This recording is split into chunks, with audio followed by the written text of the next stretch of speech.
Saya atas nama Agung, saya akan menjelaskan materialisme historis dalam filsafat Marzian. Jadi, materialisme historis merupakan kerangka filsafat dan metode analisis sosial dalam filsafat Marzian yang digunakan untuk memahami perkembangan sejarah dan struktur masyarakat.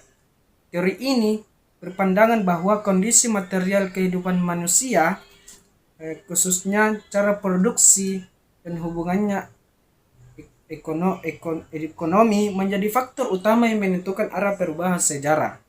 Nah, jadi di sini saya akan menjelaskan mengenai tentang materialisme historis. Nah, jadi materialisme historis itu adalah pandangan filsafat terhadap sejarah. Nah, jadi materialisme itu adalah segala sesuatu yang ada atau nyata. Dia itu memiliki kedudukan yang berbeda. Karena dia itu memiliki dua pandang. Ada yang dikatakan being, ada juga yang dikatakan having. Nah, jadi being ini dia itu memiliki kedudukan menjadi ada atau kesadaran yang terbatas. Sedangkan having dia itu memiliki kedudukan menjadi tidak ada atau habis atau tidak ada batasnya. Saya kasih contoh mengenai tentang being. Being itu dia itu memiliki keterbatasan. Contohnya kita menebang pohon di hutan. Kita tuh beranggapan bahwasanya ketika kita menghabisi untuk kepentingan seperti membuat buku lah atau yang lain-lain dengan cara menebang pohon, maka kita itu akan mendapatkan dampaknya sendiri, apakah itu dari segi banjir atau lain-lainnya. Kita tuh berpikir dari situ bahwasanya ketika kita mengunduli hutan, akibatnya akan banjir. Dampaknya itu akan terkena oleh kita sendiri. Jadi itulah yang disebut dengan being. Dan ada pun yang kedua ialah having. Jadi having itu kedudukannya menjadi tidak ada atau habis. Dia itu memiliki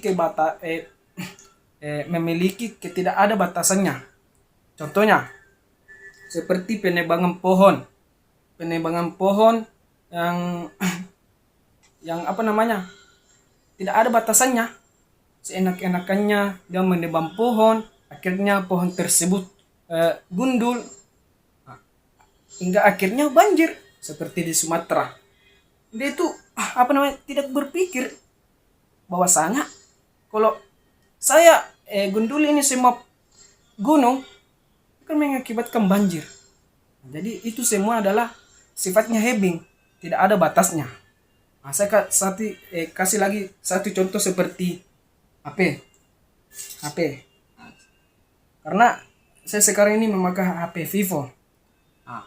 Dengan canggihnya sekarang teknologi, seperti muncullah HP iPhone 11, iPhone 12, iPhone 13, iPhone 14, 16, 17.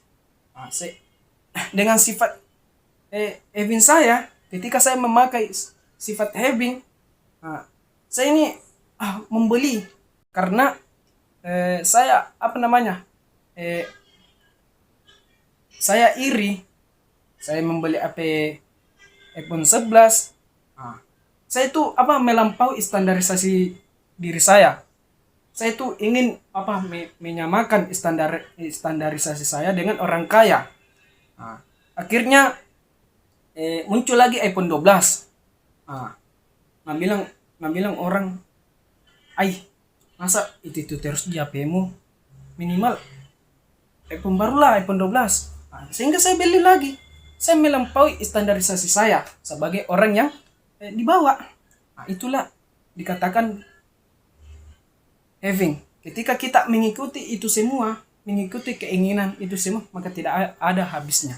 Karena itu sifatnya adalah having. Itulah yang dimaksud dengan materialisme. kita berpindah kepada sejarah, yaitu historis. Nah, jadi dulu itu ada yang dikenal eh, sekelompok sekelompok manusia, dia itu disebut dengan komunal primitif. Komunal primitif. Dulu-dulu itu orang-orang eh, komunal primitif itu dia itu bertahan hidup di atas pohon dengan mengelantungkan diri untuk apa namanya? Untuk menghindari yang namanya binatang buas. Binatang buas. Di atas pohon ini dia tuh apa namanya? Memiliki dua klan. Ada yang dikatakan klan Alpha, ada juga dikatakan klan Prolas. Nah, jadi klan Prolas ini dia tuh mengkritik klan Alpha. Karena di masa itu siapa yang kuat dia yang makan.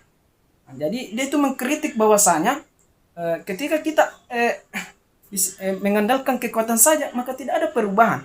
Dia itu mengkritik bahwasanya kita harus turun ke bawah. Nah, sehingga berjalannya waktu mereka turun ke bawah. Mereka turun ke bawah. Akhirnya mereka ini dimasak oleh binatang buas. Akhirnya mereka itu berlari.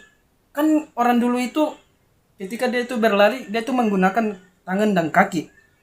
Mereka itu apa namanya? Banyak meninggal karena tidak efisien. Akhirnya mereka itu berinisiatif untuk menggunakan kaki saja untuk berlari. Hingga akhirnya mereka itu lebih efisien untuk berlari. Untuk berlari. Mereka berlari. Mereka itu berlari dengan cara melawan juga. Melawan dengan menggunakan batu, kayu. Tapi belum sempurna. Mereka itu apa namanya? Menggesek-gesekkan batu. Menggesekkan batu untuk menajakkan batu tersebut. Hingga akhirnya batu itu diikatkan dengan kayu. Hingga akhirnya timbulnya yang namanya tombak. Jadi tombak ini dia itu digunakan untuk melawan binatang buas. Mereka di saat itu mereka bisa melawan. Mereka sudah tidak takut lagi. Mereka bisa melawan. Dari hasil buruannya itu dia tuh dagingnya dimakan. Dagingnya dimakan. Lalu kulit-kulitnya itu dijadikan menjadi pakaian. Dijadikan pakaian, baju, celana. Seiringnya berjalannya waktu, kan mereka ini sudah apa namanya? Sudah bisa melawan. Akhirnya mereka bernomaden. Itu berpindah-pindah tempat. Ada ke daratan tinggi, ada ke lautan, ada ke gua. Pokoknya mereka itu bernomaden, berpindah-pindah tempat. Seiringnya berjalannya waktu, kan ini semua bernomaden. Ada yang masih di situ saja. Mereka itu kayak apa? Tidak sengaja dipertemukan. Tidak sengaja. Akhirnya pemikiran mereka itu mah bahwasanya manusia itu cuma kita. Tidak ada manusia lagi. Hingga akhirnya dari apa namanya? Kelompok-kelompok dari daratan tinggi ini apa namanya? Ingin berkomunikasi dengan orang yang masih tertinggal. Kan ini orang yang di daratan kan dia itu pasti sudah berkembang dari segi pakaiannya, dari segi apa namanya? Pakaiannya, bahasanya kah, alat perkakasnya kah, mereka itu lebih canggih. Akhirnya mereka itu ingin berkomunikasi, tapi mereka itu lebih apa namanya? Masih ketinggalan dari cara bahasanya, berbicaranya, hingga akhirnya kelompok-kelompok dari daratan ini dia itu beranggapan bahwasanya itu dia itu apa namanya? Diajak untuk berperang. Hingga akhirnya mereka berperang. Dan di situ siapa yang menang dia menjadi raja, dan siapa yang kalah dia menjadi budak. Disitulah kenapa ada yang dikatakan raja, ada dikatakan budak. Karena di masa itu siapa yang menang?